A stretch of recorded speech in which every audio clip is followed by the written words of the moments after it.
Hello there and welcome to my channel. I'm Sonia. This is Sonia with an I. Today I am going to talk to you about my March Mystery Madness plan, or some people call it a TBR. TBR to me puts pressure on me that I have to do this, and a plan or goal sheet just says, okay, if I reach this goal, this is great. So we can call it whatever we want to. It's our story, right? It's our business. So can we talk about books? All right, let's do that. So in my March Mystery Madness, there was a plan that it has prompts. It's a prompt sheet. And on that prompt sheet, there are 9 prompts, and their theme this year was to the nines. So everything has to do with I think it is the 9th year of this challenge. So they really went to the nines. My very sweet friend Elizabeth from Lizzie Faye Loves Books was one of the creators of this, and I am just so thrilled to be a part of it. I love mysteries. I mean, how could I not? So I'm looking at this, and I have chosen some books to read. I'm actually almost halfway finished with my bingo board or uh, prompt sheet. So the very first one was Dress to the Nines. So the book that I chose to read for Dress to the Nines is Curds of Prey by Karina Moss, because there is, as you can see, a wedding couple on the cake. And I mean, dress to the nines on your wedding. I have not yet started this. If you watch my channel at all, you've heard me talk about the cheese shop and Karina Moss a lot, but in this one, it looks like it is a spring wedding, and I believe that Willa, the cheese shop owner, is going to be catering this wedding, and mischief arrives. So I'm really looking forward to reading this. I have not yet started it, but I will very soon. The next prompt is 999, which is the British 911. And so they have asked that you read a British mystery. So my British mystery was The Quiche of Death by MC Beaton, part of the Agatha Raisin series. I was a little leery to start the Agatha Raisin series because many of my cozy mystery lovers who love the super cozy mysteries said that this one isn't very cozy. And I will tell you, Agatha is sharp, she's rude, but for some reason, I kind of liked her. She reminded me kind of curmudgeon-y, even though she's not really old. I think she's probably my age, which I guess that's subjective. But she's this retired woman, and she moves from London to the Cotswolds, gets this gorgeous little thatched cottage, and she goes to just live there and relax. And she finds like her neighbor next door. Her neighbor next door is awful, and Agatha is no walk in the park either, and they fight. And I guess I think it's funny because it's not me. I would hate to have a neighbor like that, and I probably would never ever even be friends with Agatha Raisin. But I find that she's kind of witty, and the curmudgeon-y. I love curmudgeon-y characters. I think like Oscar the Grouch, he's probably my favorite Sesame Street person. So I enjoyed this. The mystery was really good. I gave it 4 stars.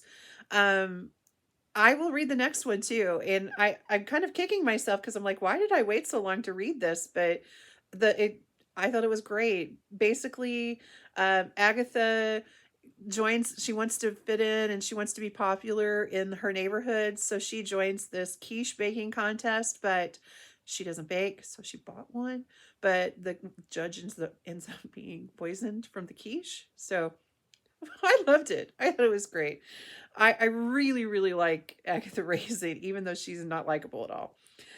My next book was 9 Lives, was the prompt cat on the cover. I chose Sawdust from Diane Kelly's Dead as a Door Knocker. I have talked about this book before too, but it is the first book in the House Flipper series.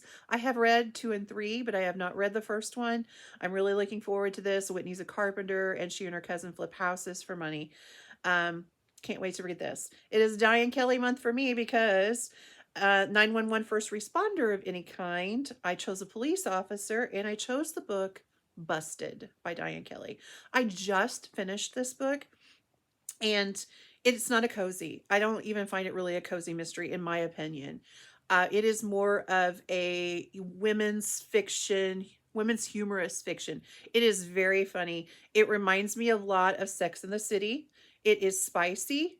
I enjoyed it. 30-year-old me would have loved it. Now, almost, I won't say me. Yeah, we won't say how old I am, but almost 50-year-old me was kind of like, I the humor didn't make me laugh like I would have then, but it did make me giggle. The story was really well written, totally a Diane Kelly thing. And I was enjoying it even though it was really hard into the romance. Um there's a few things that happen that are pretty crass, but it still kind of made me laugh out loud. The main character is she's a motorcycle cop in a really small Texas town, so it's very southern. I listened to this and the narrator wasn't the best, I don't think. It wasn't someone that I really enjoyed listening to. Her voice just to me was kind of harsh, but she this motorcycle cop basically is patrolling the town. She ends up meeting this computer guy and not thinking she wants anything to do with him, and she's 30 and she's really wanting to have some adventures. I'll just put it as that. And yeah, it's basically Sex in the City, but make it a police officer that is female on a bike and from Texas. And it is called Busted because she is quite busty. So, as I said, I gave it 4 stars. I did really enjoy it. It just is not. It definitely wasn't a cozy mystery, and it's not really my cup of tea. 30-year-old Sonia would have gave it 5 stars.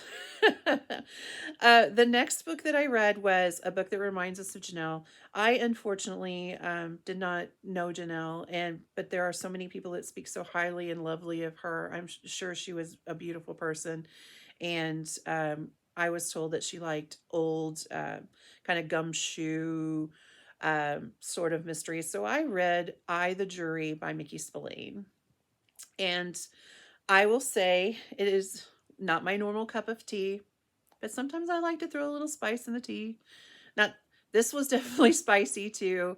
Um, Basically it's Mike Hammer. It's read by Stacy Keach, which I remember. I'm old enough to remember when Stacy Keach had a Mike Hammer television series.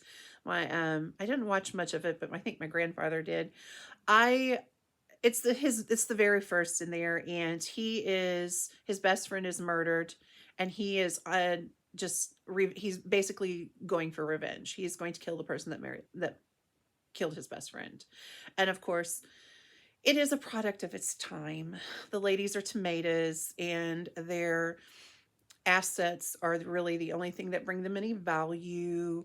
There is a doctor who's very smart in there, but he talks more about her figure. And there are some, as I call it on the live, some dipsy doodle scenes. And yeah, the murder was interesting. It was really short. It was only 3 hours long. I listened to it. Uh,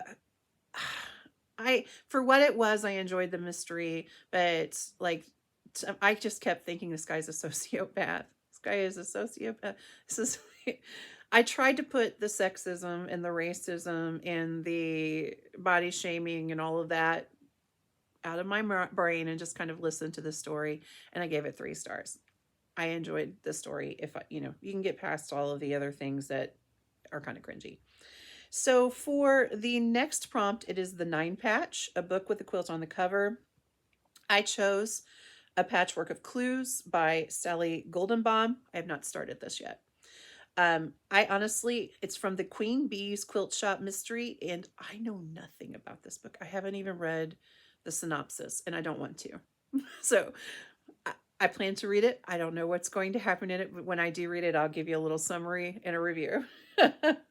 The next one is 9 on the cover or 9 in the title. I really struggled with this. And I originally went with Murder Has 9 Lives by Laura Levine because I thought I hadn't read it yet, and I've read it. So I did a little switcheroo there. And I know that this book does not have any 9 in the title, but I also wanted to hit, because March is also middle grade March, and so I chose Premeditated Myrtle. There's 9 letters in the title of the name. It is a Victorian middle grade. It says, I don't have any suspects yet in Miss Woodhouse's death. And I couldn't prove anything, but I was just starting to see a preponderance of the evidence. Oh, old ladies in good health didn't just suddenly drop dead in the middle of the night after their total destruction of their life's work. Maybe I couldn't call for the inquest, but I certainly found Miss Woodhouse's death suspicious. More than suspicious. In fact, it was murder. Sounds adorable. And this cover. I combed the library tonight because I was like, how do I tie in middle grade March with March Mystery Madness? And I may have another video coming that I found enough middle grade books to hit every prompt. So it would be March Mystery Madness, make it middle grade. Let me know if you'd like to see that. My next book in the next prompt is the 9th book in a series. I originally was going to choose Valleys, Vehicles, and Victims by Tanya Kappas. Tanya Kappas was interviewed by my bestie, Tiffany, on Beach Bum Bookworm. She is delightful. She makes me want to read her books. She is sunshine with some sunshine on the side. And I was going to read this, and then I thought, I want to do another middle grade or something like that. So instead of that, I was going through some of my vintage books. I don't have very many. I don't collect vintage books. I do kind of collect vintage Betty Crocker cookbooks. But I have this. I found it at a thrift store. It is in kind of rough shape. But I was looking through my books and looking through. I have some Bobbsey twins. I have some Trixie Belden. I have Hardy Boys, Nancy Drew. I'm trying to think of a couple of others. But I'd have 1 or 2 of them. I don't have full collections. And I looked at the side of this, and it said the number 9. And I was like, okay, 9th in the series. I have to read this one. I've been holding on to this for several years. I need to read it and pass it on. So this is what I'll be reading for my 9th book in the series. I also picked up Judy Moody as a Detective, which is a middle grade, and it's number 9 in the series. And her series is not a mystery series, but that one is a detective, and it is by Megan McDonald. Judy Moody was a big hit in my classroom when I taught elementary school. And I think this is the last one. Yes, the last one is any 9 page count chapters, year published, etc. I chose Paper Cuts by Ellery Adams because there are 27 letters on the cover of that, and 27 is divisible by 9. I was reaching. I did finish Paper Cuts. It was an all-star Ellery Adams. Ellery Adams knows how to write a book, and she is incredible. This one is The Secret Book and Scone Society. This was number 6 in the series. Nora is our main character. She has some secrets. She has been scarred literally and figuratively. And she lives in Miracle Springs, North Carolina, where people come to get healed. Is spring water there that's supposed to be healing. She owns a bookstore in an old train, and she has this gift of meeting people and knowing what book they need and suggesting it. And she has a circle of friends. They call themselves the Secret Book and Scone Society, and they all live in this town too, and they all have their own little gifts, and they come together because Nora's ex-husband's ex-wife comes to visit her, and then she ends up getting murdered. So I loved it. I gave it 5 stars. Ellery Adams is an all-star as far as writing goes. I have read every series that she's written but one, and I could just scream about them all day, but I won't. So this was my little summary of March Mystery Madness, kind of what I'm planning to do as a newbie to it, but also just someone who wants to support friends and, read great mystery books. So do you have any mysteries that you're planning to read? Are you participating in March Mystery Madness? It's not too late if you want to participate. Come join us in the fun. If you do, let me know if you're interested in hearing some middle grade suggestions for March Mystery Madness as well. Um, if you made it this far, um, how about a magnifying glass or something that goes along with mystery as an emoji? If you want to leave that, I appreciate all of your comments, all of your kindness. Please like and subscribe if you haven't. Share with a friend. Um, you make a difference in this world, and you make it a better place just by being in it. I greatly appreciate you, and I hope you have a wonderful evening. Happy reading.